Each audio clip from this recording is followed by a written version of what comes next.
एक मुल्क है, उसका अजीब कानून है। कानून क्या है? वहां के लोग जो बादशाह बनाते हैं उनका नियम अलग है, दस्तूर अलग है। कैसे?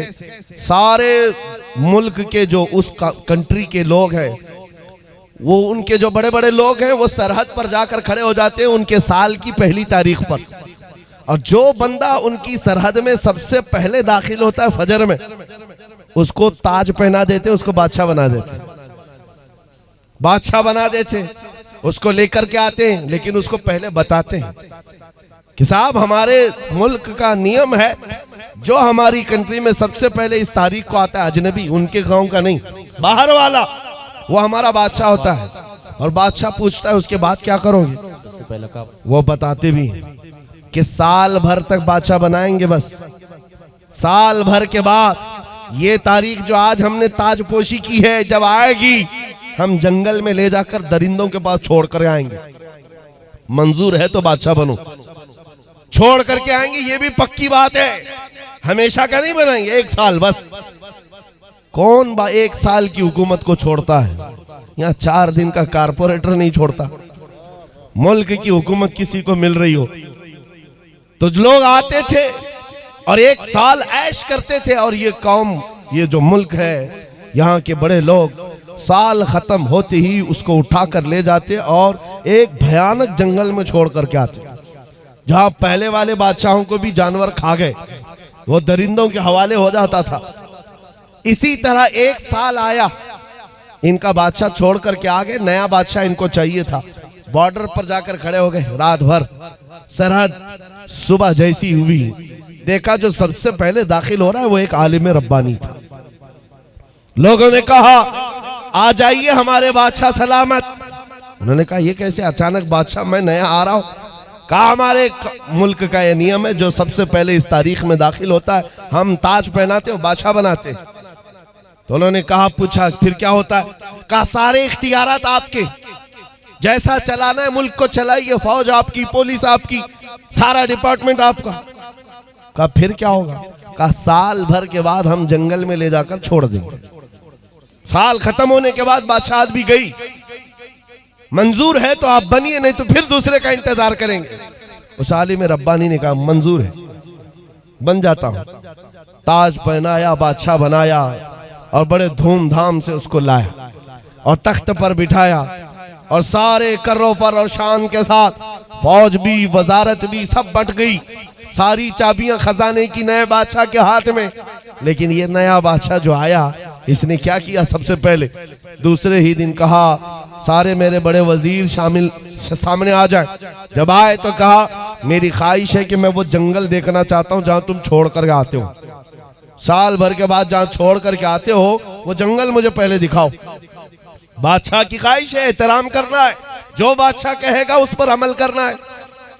ले गए लोग, जा करके देखा इस बादशाह ने तो भयानक जंगल था, बहुत सख्त तरीन जंगल है, कांटे भरा हुआ जंगल, और पुराने बादशाहों की खोपड़ियां, हड्डियां पड़ी हुई हैं, दरिंदों की आवाजें आ रही। बादशाह वापस आया।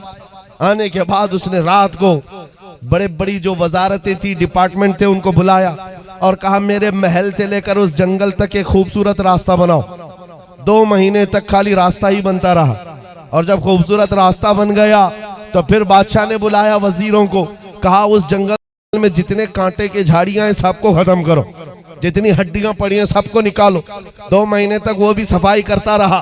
उसके बाद फिर 4 महीने गुजर गए तो बादशाह ने कहा यहाँ पर फूलों के दरख्त उगाए जाएं, खुशबूदार पौधे बसाए जाएं, और वो भी कर दिए गए। फिर बादशाह ने कहा मेरी ख्वाहिश है कि यहाँ एक अच्छा महल बनाया जाए। अच्छा महल, वो भी 2 महीने में महल भी तैयार। बादशाह ने कहा मेरी ख्वाहिश है कि यहाँ एक नाला बहाया जाए, यानी एक हाउस बनाया जाए, महल के अतराफ बागीचा लगाया गया, फूल पौधे सारी चीजें। ये बादशाह कुछ किया ही नहीं, साल भर वो महल ही बनाता रहा।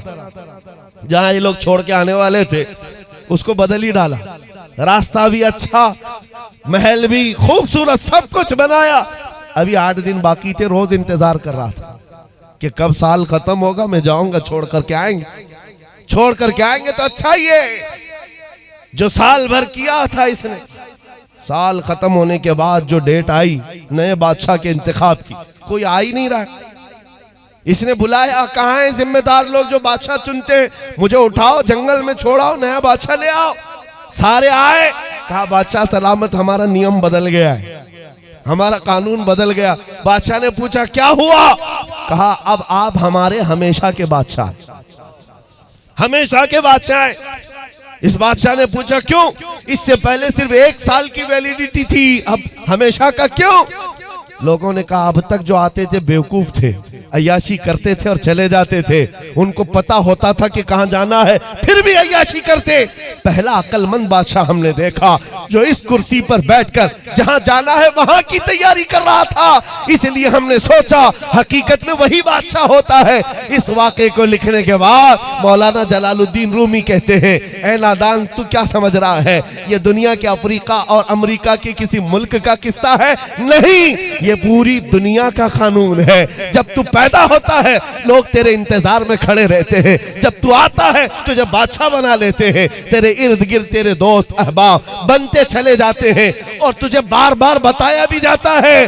चंद दिनों के बाद तुझे कंधे पर उठाकर उस कब्रिस्तान में छोड़ दिया जाएगा जहां हड्डियां पड़ी हैं पुराने लोगों की, जहां कांटे की झाड़ियां भी हैं। ये सब चीजें सुनाई जाती हैं और उसके बाद जब तेरा इंतकाल होता है ये लोग तेरी बादशाहत खत्म करके ले जाते हैं और छोड़ आते हैं, फिर नए बच्चे का इंतजार करते हैं। मौलाना रोम फरमाते हैं लेकिन इस रूए जमीन पर कुछ अक्लमंद बादशाह ऐसे भी आते हैं जो बादशाह बनकर जीते तो है लेकिन जब तक कुर्सी पर बैठे होते हैं वो अपने दुरूद सलाम से, अपने नमाज आमाल से, अपने जिक्र अस्कार से उस बाकी जाने वाली सरजमीन को तैयार कर रहे होते हैं और तैयार इतना कर चुके होते हैं कि कौम इनके इंतकाल के बाद इनको उठाकर दफन तो करती है, 800 साल गुजर जाए तब भी कौम कहती है राजा तो हमारा ख्वाजा ही। सुभान अल्लाह, सुभान अल्लाह, मरहबा, सुभान अल्लाह। कौम कहती है कि नहीं कहती है?